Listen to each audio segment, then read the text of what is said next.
दोस्तों नमस्कार। दोस्तों, भगवान श्री कृष्ण को यदुवंशी कहा जाता है। तो कुछ लोगों का मानना है कि यदुवंश एक क्षत्रिय वंश था।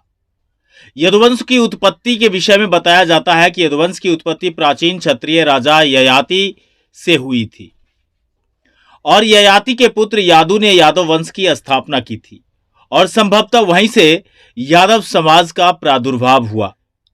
हमारे देश में श्री कृष्ण के वंशज में इडियार, गोल्ला, गोप, अहीर, कोनार, गवली, वाडियार, ग्वाला इत्यादि खुद को भगवान श्री कृष्ण के वंशज बताते हैं।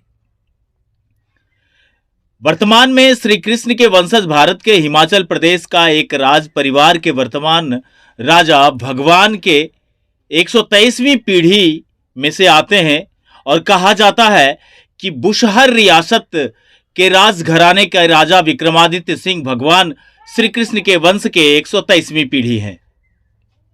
आप सभी जानते हैं कि भगवान श्री कृष्ण के पिता वसुदेव थे और ये क्षत्रिय यदुवंशी और कुल चंद्रवंशी था। यादवों के पूर्वज राजा यदु भी एक क्षत्रिय यदुवंशी थे।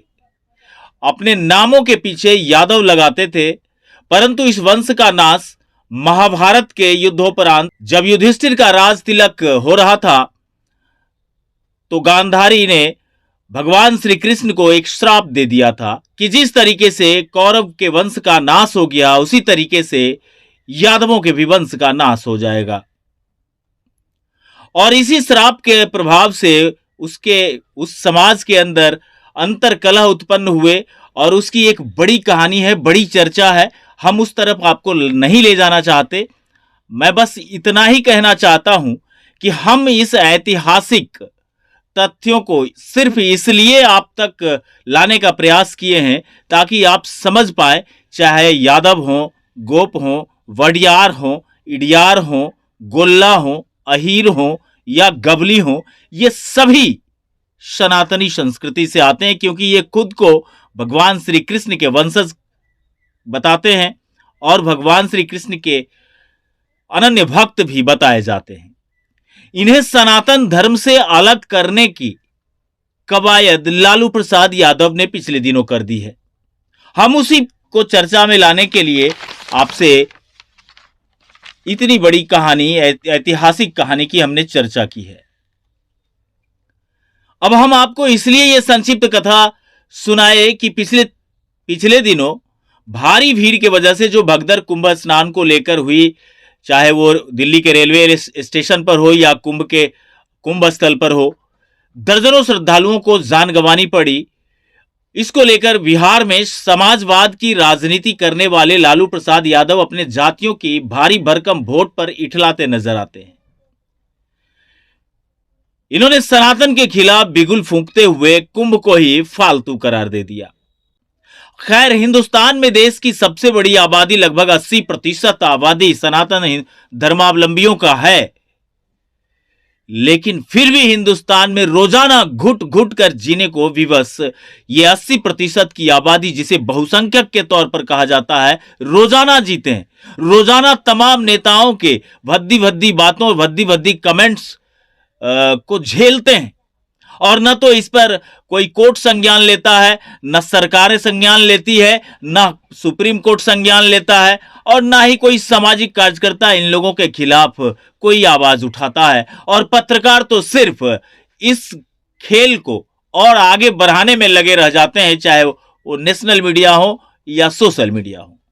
यहां पे पत्रकार क्या करते हैं कि टीआरपी के चक्कर में इतना प्रचारित करते हैं ये गंदी मानसिकता की सोच को, जो सोच कहीं से भी समाज को एकजुट नहीं रख सकता। लालू प्रसाद में अगर हिम्मत है तो इस्लाम के पूजा पद्धति के खिलाफ बोल करके दिखाएं।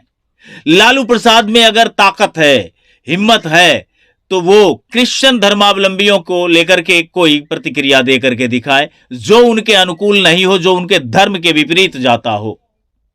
चाहे वो बौद्ध हो, जैनी हो, किसी के लिए ये नहीं बोल सकते, लेकिन हिंदू समाज सनातन धर्म के लिए ये बोलेंगे। इसलिए बोलेंगे क्योंकि इनको वाय समीकरण से तो कोई लेना देना है नहीं।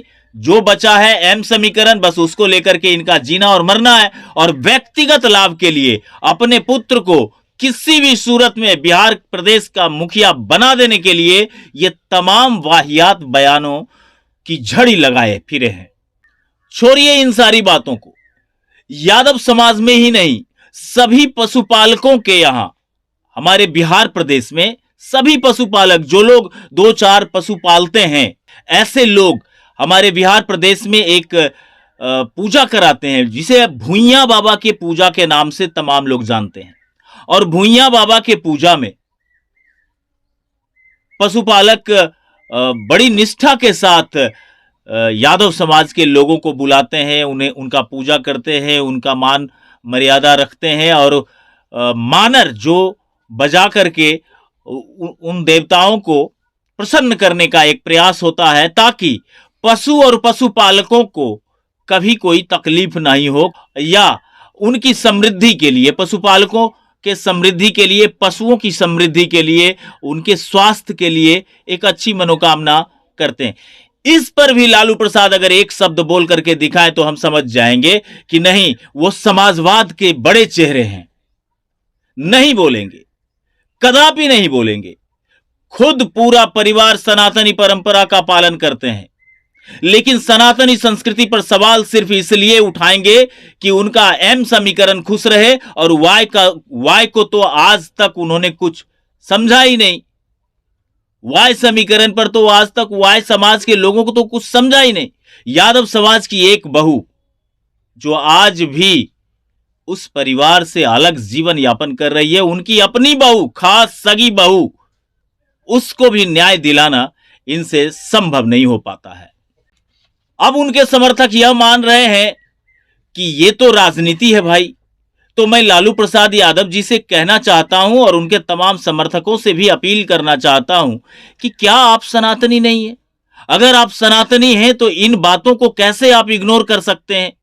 मैं आप तमाम लोगों से कहना चाहता हूं कि आपको बिहार में सामाजिक न्याय के पुरोधा लोग कहते हैं, और खास करके लालू प्रसाद जी के विषय में मेरा यह मानना है कि उनको सामाजिक न्याय के पुरोधा के तौर पर उन्हें बिहार प्रदेश में लोग देखते हैं।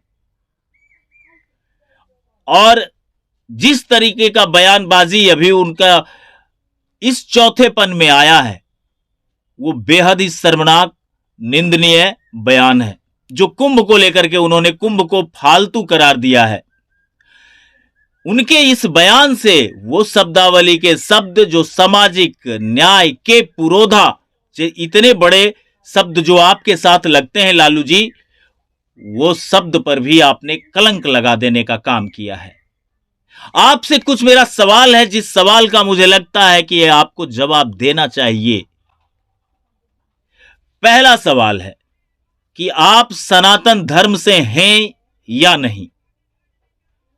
सनातन धर्म से आप हैं या नहीं, यह पहला सवाल है। दूसरा सवाल है कि अगर नहीं है तो तिलक लगाते ये तस्वीर, दूध से नहलाते शिवलिंग की ये तस्वीर, और छठ में अर्घ देते हुए ये तस्वीर, ये माथे पर तिलक लगाते हुए तस्वीर, ये हिंदू रीति रिवाजों से अपने बेटे बेटियों का विवाह, वैवाहिक संस्कार कराते हुए का तस्वीर क्यों है?